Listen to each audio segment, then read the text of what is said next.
Hey everyone, today we're diving in some exciting updates from Steam and taking a close look at why SteamOS is making waves in the gaming world. Valve has been hard at work and I think Some of these changes are worth celebrating.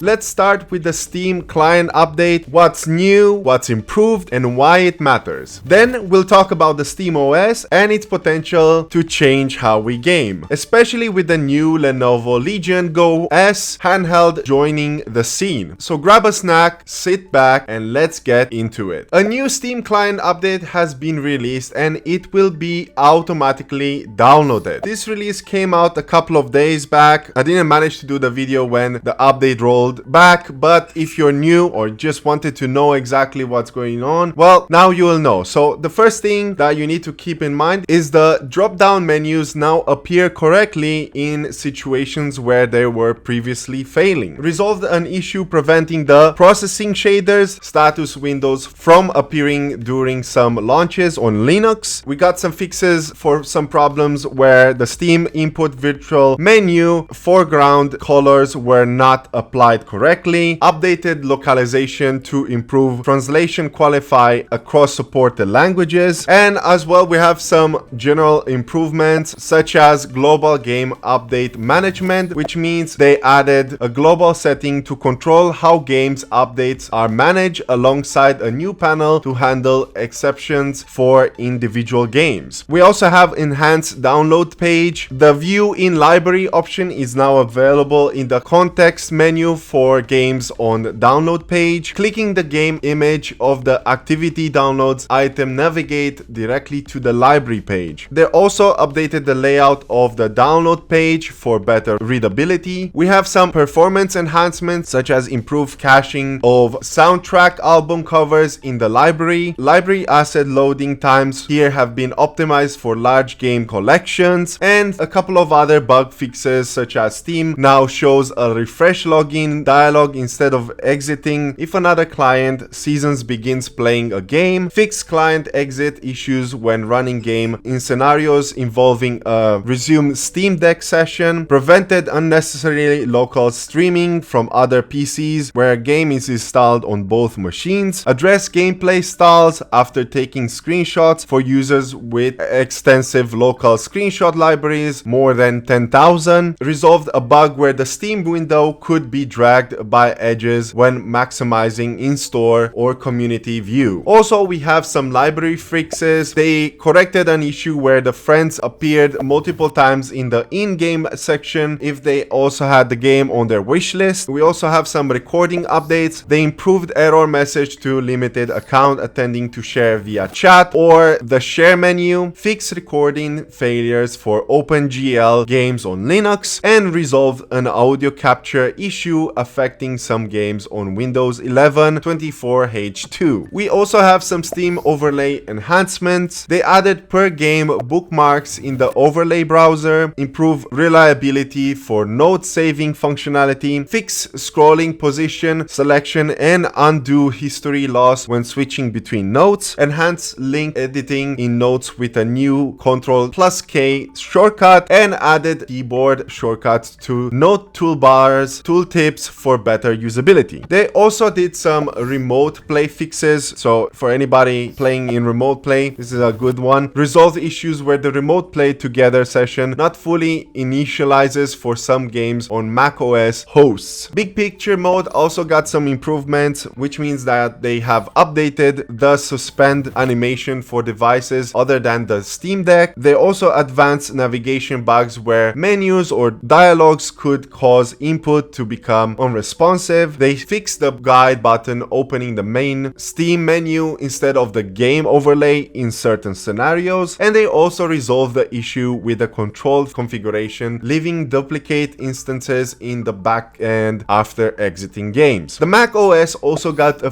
couple of updates. They introduced an end of life alert for the Mac OS 10.15, which is the Catalina. I'm not familiar with this one, but anybody who's watching this and is on Mac OS SteamOS. They will continue to support this officially until the end of February 15, 2025 by 10 a.m. I'm not sure exactly if this is 10 a.m. my time or is UTC or anything like that. They also fixed game recording issues on Apple Silicon Macs for native games, resolved audio issues during remote play together session on Apple Silicon Macs, and also fixed mouse input problems in the Steam overlay on certain multi-display configurations. Also, Linux got a couple of fixes as well. They resolved a bug where Steam could inhibit the screensaver indefinitely after a crash, fixed crashes when exiting games with game recording enabled on Steam using recent Pipewire versions, optimized CPU usage during startup for users with large libraries, addressed error and crashes in-game using Steam PSP voice chat or unstable VAP drivers, fixed navigation menus disappearing after closing games, and a rare crash causing the hot plugin, mice or keyboard. And last but not least, we had the Steam Imput updates, and here we had some performance improvements. They reduced controller input latency and steady state CPU usage for Steam Imput. They also added a couple of new features. They added visualization for mode shifts in the preview layout page, introduced the ability to create mode shifts without needing an exiting mode or a source, and also made the choice configuration page remember your last selected tab and show hide section across controller types. They did a couple of other fixes such as resolving crashes, fixing bugs, and other addressed UI localization problems. Now let's talk about the SteamOS, which is quickly becoming more than just the thing that powers the Steam Deck. If you're not familiar, SteamOS is essentially a Linux-based operating system that is designed with gaming in mind. Think of it of having the simplicity of consoles but the power and flexibility of a PC. What makes the SteamOS stand out is the Proton Valve's compatibility layer. This magic tech lets you run most of the Steam library seamlessly without needing native Linux versions of games. It's fast, reliable, and honestly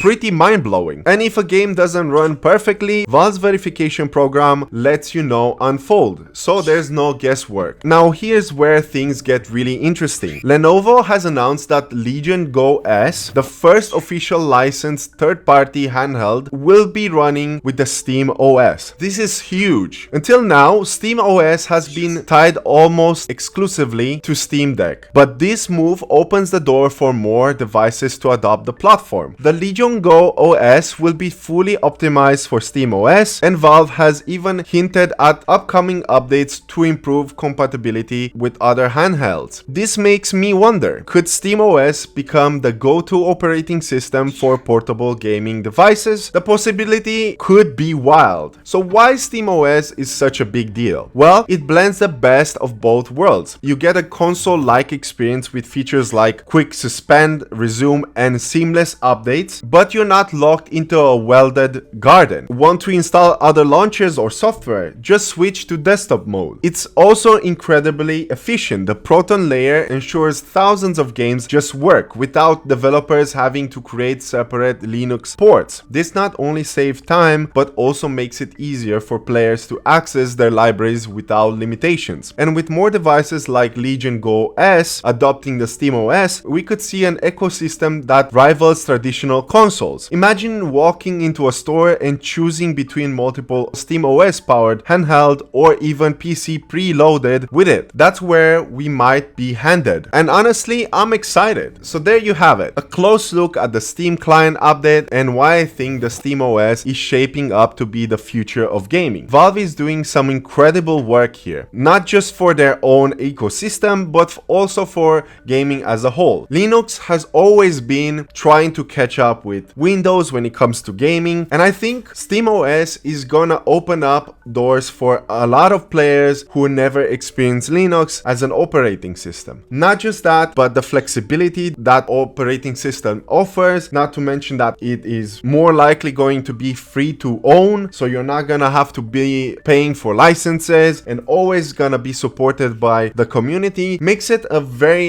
interesting and, in my honest opinion, a big competitor against Windows. But what do you think? think? Are you excited about the SteamOS expanding to new devices, or are you more hyped about the Steam client improvements? Let me know in the comments. I would like to hear from you. And hey, if you enjoyed the video, give me a like, hit the subscribe, and turn on the bell notification so that you will be informed every time I post something new related to Steam or other content on my channel. Thank you very much for watching. My name is Vashral, and as always, stay safe, take care, and happy gaming.